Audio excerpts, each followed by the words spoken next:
My background's a little bit bare, huh? Which is exactly what Halo Infinite is going to be when it releases holiday 2021. Boom. Roasted.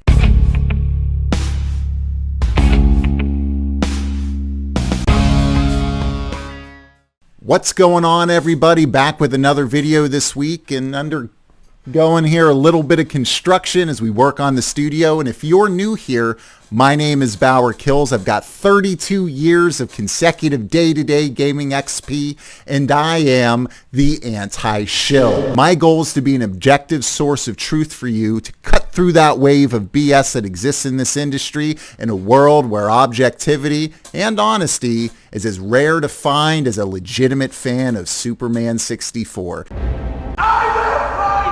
If that's the type of content that you think you can get behind, then I'd invite you to lock the like button in the water temple and take away their iron boots. Also, make sure to hit that subscription button and click the bell, select all notifications so that you can be notified anytime I upload a new video or go live every Friday right here on YouTube. 343 Studios just made an absolutely atrocious decision that is quite simply inexcusable and indefensible on every level.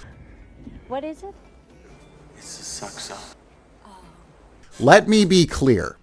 You guys have seen it on this channel. I am a very big believer in Halo Infinite. This is the title I've been talking about, is the one that is going to take my attention away from a competitive multiplayer perspective especially, but also from a campaign perspective, from games like Call of Duty and Battlefield 2042, the latter of which can't even be bothered to create a campaign. Even Steak would say that stinks. Very excited about Halo Infinite, but it has had an extremely rough start.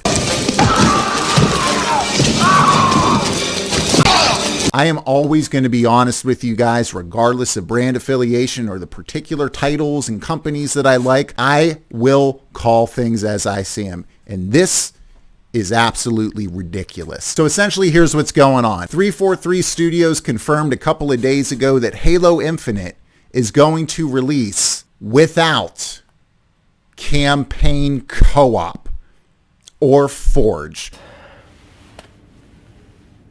And I don't want to hear, by the way, about the current health situation. This game has been in development for over 5 years. Beyond that, when they delayed the game by over a year, they were already in the middle of this health crisis, and they knew how that had impacted their production, how they impacted their development of this game. That's not a valid excuse. Of course, campaign co-op is a very at the heart experience of the Halo franchise. Whether you engage with it or not, it is a staple of the series, and the fact that it's going to be missing in action is extremely concerning, because what that tells me is that they're struggling with the quality of the campaign as far as getting it to run properly, to the point where they can't even manage to get co-op into it at this point. And then Forge, which is what you use to create your own maps and share them online. It's a very important part of the multiplayer experience that allows players to put their own thumbprints and DNA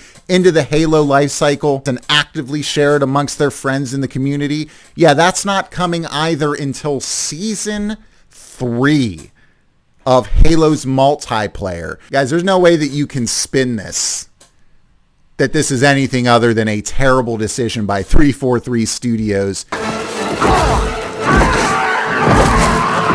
By the time Halo Infinite launches by the end of this year, which is looking more and more like December at this point, because we still don't have a firm date on when it's going to launch. But when this title finally does launch, it will have been over a year since this game was originally due out. And yet they've made the decision to still release this half-baked, half-complete. Oh, good. Charlie, having somebody making wild decisions that make no sense, that benefits nobody. Yeah, he doesn't even get us, man. We're talking about you. The right call here would have been to simply delay the game another 3 months. Yeah, you're going to upset a certain portion of the fan base who's going to be upset. They're going to be going off about it, talking smack. I'm gonna stab your heads off! With what? With what? With my dick!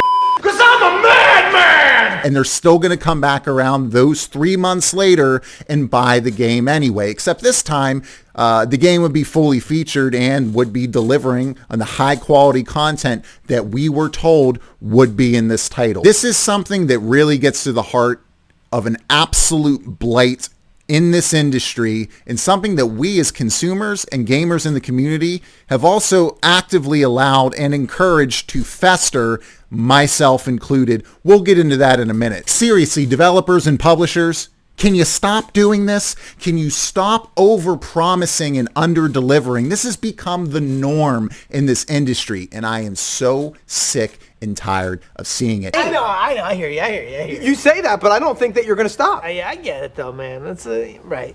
I feel like you're saying you get it, but you don't get it. It's cool. It's not cool. It is what it is. My God, this is so frustrating. And no title, none, is immune to this. Everything from Doom Eternal promising empowered demons to Battlefield 5 talking about the ability for medics to carry players out of the battlefield and heal them, which would have added calculated risk to the proceedings and diversified gameplay as the value of lesser used items like smoke grenades would go up and be used more by the community. Battlefield 5 marketed the game based on this ability and then quietly axed it after the game released. I bought the game more or less solely based on the belief that that ability would be in the game because it would be significant.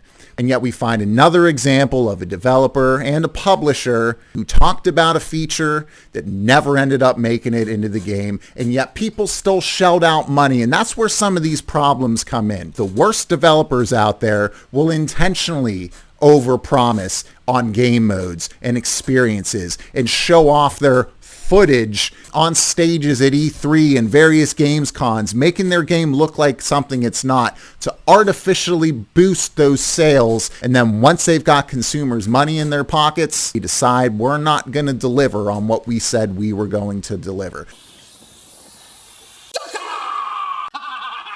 Now, let me be very clear here. I don't think for 1 second that 343 Studios falls into this camp. Although a lot of developers and publishers out there absolutely take advantage of the fact that they more or less at this point have free reign to falsely advertise and market their products, only to deliver an experience that's well below the bar and standard of what we should be coming to expect from a finished product. I think we have a critic. Why is it that this is one of the only industries, if not the only industry, where we accept a half-complete product and simply signal to these companies, oh, it's okay to continue doing this because we're going to buy your title anyway? In a lot of ways, we have as much to do with this as the developers and the publishers do, because we continue to encourage these things and we continue to buy games despite the fact they're very clearly not a finished product.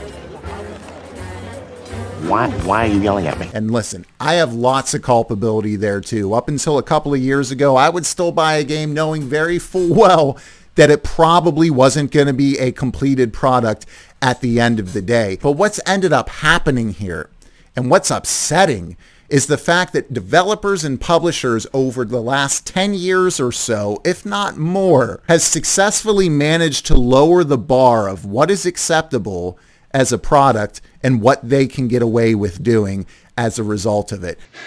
I got robbed by a sweet old lady on a motorized cart. We have got to start stepping up in actual real numbers and demanding better.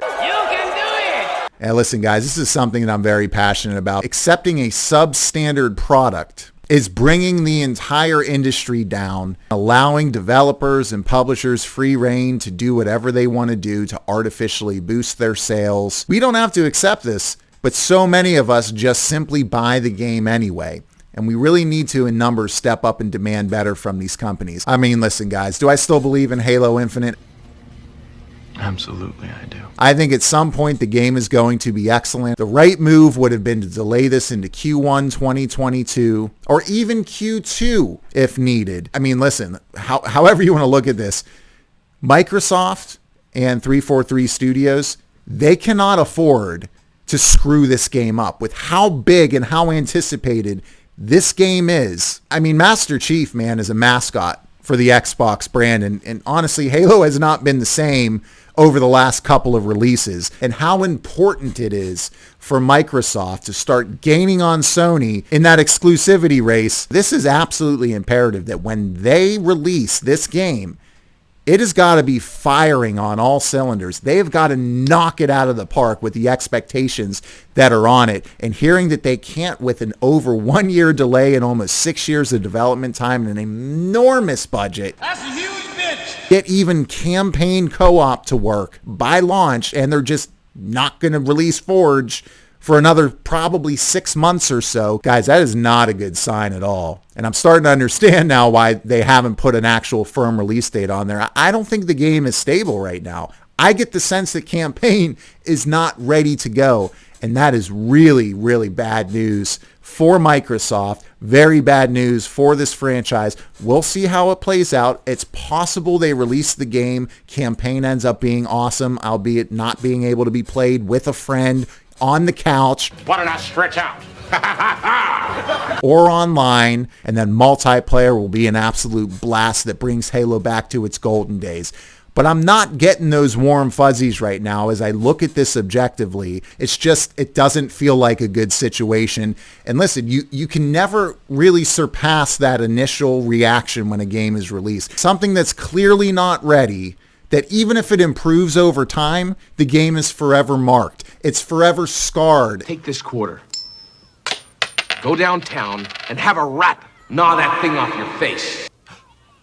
And Halo, it can't afford to go down that path. Had to make a video on that this week, guys. I've yet to hear a single compelling reason why this game should be getting rushed out the door like this. But if you disagree with me, I'd love to hear your thoughts. Hit those comments down below. You guys out there know me. I engage with as many of you as I can, and I love a good, healthy debate. Thank you guys for your support and for your time. But more importantly, stay safe, stay healthy, God bless, and we'll see you in that next video.